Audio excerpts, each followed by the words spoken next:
Hello. Today I have an email from not a person in recovery themselves, as usual. I have an email from somebody's partner.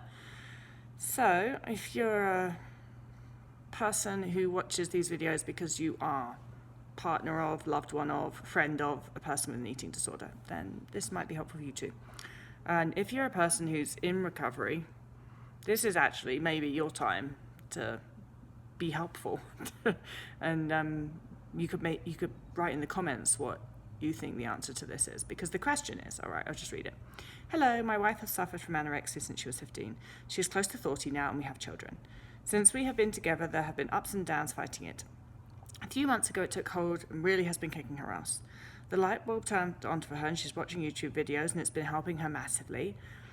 I have also been able to better understand and educate myself so that I can help her more. My question, as a loving husband, is what can I do to help her fight this? I encourage her at the pace with a little nudge, but in fear I might say something that will do more harm than good. Okay, so I think that that's a really common question from somebody who is a partner of, loved one of, helping a person with an eating disorder. You kind of really want to help, you want to be able to, well, sometimes people are like, what can I do? How can I help this person fix this? And the answer is you can't. It sounds like, first of all, you're educating yourself on eating disorders. Amazing, that's great. And just having the desire to want to learn and actually really be educated so that you can be helpful is a wonderful thing. So that's, first off, you're doing all you can there. I do think that as a partner of a person with an eating disorder, it's not up to you to get them recovered. Sure, you can encourage them to do your best, and I do think that that's helpful. Always just being like, eat a little more, always opening up the space, and always encouraging, I think, is pretty much the best that you can do. You can't force anything to happen.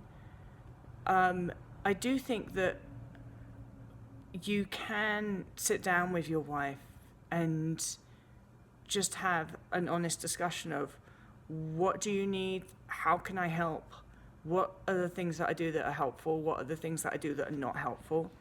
But that said, I think that if you feel that you're treading on eggshells a lot, you have to understand that eating disorders are very complicated and they're not rational.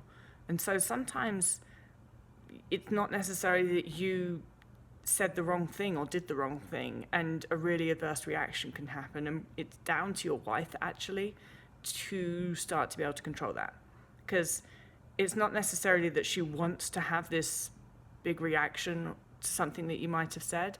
It's coming from the eating disorder, but part of recovery is for us to be able to start taking control of that and not letting ourselves erupt when we feel that we want to. It's so easy when you have an eating disorder because there's so much resistance to, say, eating more food. Often I know that my brain, it will be like looking in the environment for what can I find to pick a fight with, to use as an excuse that I'm too upset to eat. It's a bit like there's this one particular horse in the yard that we have, and it's like whenever somebody's riding it, it's kind of like looking around. It's kind of like, I don't want to do this work. I'm looking around for something that I can spook at to give me an excuse to kind of run off and buck and have a squeal. And it's kind of fun. It's kind of cute with that horse, but it's not very cute with eating disorders at all. That always sort of reminds me when I see that horse of what I used to be like when I had an eating disorder. It's just like anything, give me something to explode about so that I can be all upset, and then that means I can't eat because I'm upset. I was just like that. I'm not saying that your wife is like that. I'm talking about me. That's what I was like. But I do think that that's something that caregivers often have to deal with, and then it's usually like, it's your fault, isn't it? My mum took the brunt of that, by the way. It was always her fault that I couldn't eat. It was her fault for asking me to eat. It was her fault for not saying the right thing. It was her fault for not making the right food. It was her fault for not giving me the right cutlery to eat with. It was always her fault that I couldn't eat. It was never her fault that I couldn't eat. It was always my fault that I couldn't eat. It was my eating disorder's fault that I couldn't eat. And At any time, despite the fact that it felt so strong in me to have that reaction, I could control it. I know I could, because I started to at one point. And that was my choice. That was me saying, no, I'm not going to do this anymore. It doesn't mean it was super easy for me to break that reaction, but it means it was possible, and I did. And the more I did it, the easier it became. And so I think as a partner, the best that you can do is educate yourself, because that will help you have compassion, that will help you understand.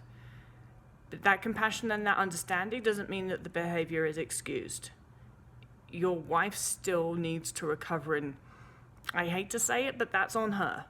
That's what this deal is when we have an eating disorder. It's not her fault she has an eating disorder, but it's her life, and it's her body, and it's her mind, and it's her responsibility to recover. So you can do your best, and that's all that you can do. You can be as supportive as possible. You can be as compassionate as possible. You can listen to her, and if she and you make a plan, that's between you guys as to this is your role in doing this at mealtimes, or helping this and this, that, and the other.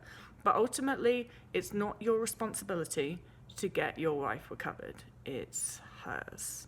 And the brilliant thing about that is that she can do it.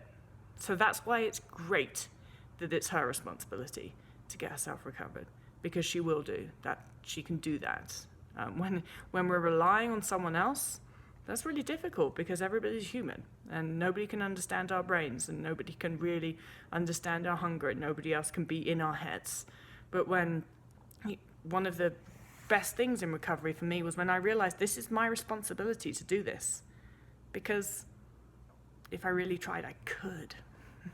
I can control my actions. I can control my thoughts.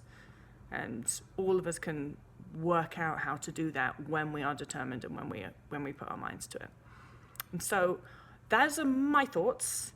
I would love other people watching this who are in recovery, who maybe have a partner or a loved one or a friend or a parent who is trying to assist them, to chime in the comments and say, from your point of view, what are things that a partner can do that can be helpful? From your point of view, how can a partner be, or a friend or a loved one, be the most supportive?